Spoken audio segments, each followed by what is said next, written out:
48 law of power. नियम 15 के अनुसार अपने दुश्मनों को पूरी तरह से नष्ट कर दें। Crush your enemy totally. इस नियम का मतलब यह है कि यदि आपके पास कोई दुश्मन है तो उसे पूरी तरह से समाप्त कर देना चाहिए ताकि वह भविष्य में आपके लिए खतरा न बन सके। आधा अधूरा या कमज़ोर हमला दुश्मन को और मजबूत या बदला लेने के लिए प्रेरित कर सकता है। इसलिए शक्ति का बनाए रखने के लिए अपने प्रतिद्वंदी को पूरी तरह से परास्त करना जरूरी है ताकि वह दोबारा उठ ना सके। आइए हम लोग इसको एक कहानी की मदद से समझते हैं। किसी समय में रोमन साम्राज्य और कार्थेज की कहानी बेहतर है। तीसरे प्यूनिक युद्ध 149 ईसा पूर्व से लेकर 146 ईसा पूर्व में रोम ने अपने चिर प्रतिद्वंदी कार्थेज को पूरी तरह नष्ट कर दिया। रोम ने न केवल कार्थेज की सेना को हराया बल्कि पूरी शहर को जला दिया, उसकी जमीन को बंजर कर दिया और बचे हुए लोगों को गुलाम बना दिया। इस कठोर कदम से सुनिश्चित किया कि कार्थेज कभी भी रोम के लिए खतरा बन सके। यह नियम 15 का एक आदर्श उदाहरण है जहां दुश्मन को पूरी तरह समाप्त कर दिया गया। दूसरा प्यूनिक युद्ध 218 से 201 ईसा पूर्व में कार्थेज के प्रसिद्ध सेनापति हैनिबल बारका ने रोम को कड़ी चुनौती दी।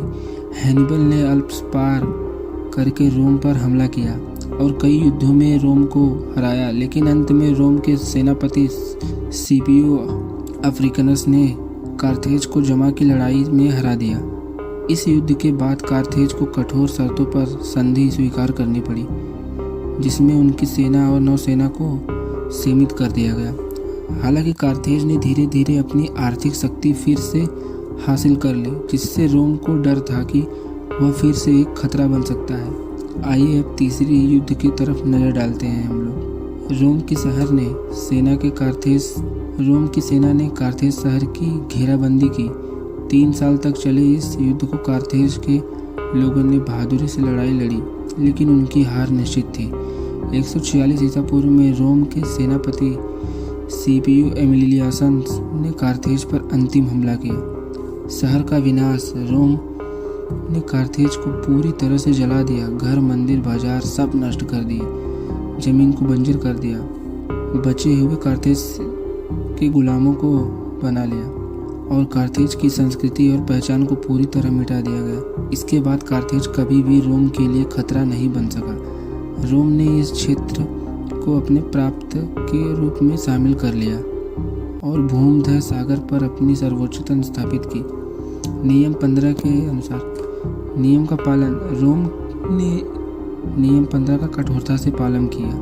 उन्होंने कार्थेज को न केवल सैन्य रूप से हराया बल्कि उनकी पूरी सभ्यता को मिटा दिया। यह सुनिश्चित किया गया कि कार्थेज कभी भी रोम के खिलाफ खड़ा न हो सके। रोम और कार्थेज की कहानी नियम 15 का एक शक्तिशाली उदाहरण है जो दर्शाती है कि अपने दुश्मनों को पूरी तरह नष्ट करना शक्ति और सुरक्षा सुनिश्चित करने का एक तरीका हो सकता है। यह कहानी यह भी सिखाती है कि ऐसे रणनीतियों के दीर्घकालीन परिणाम और नैतिक प्रभावों पर विचार करना जरूरी है।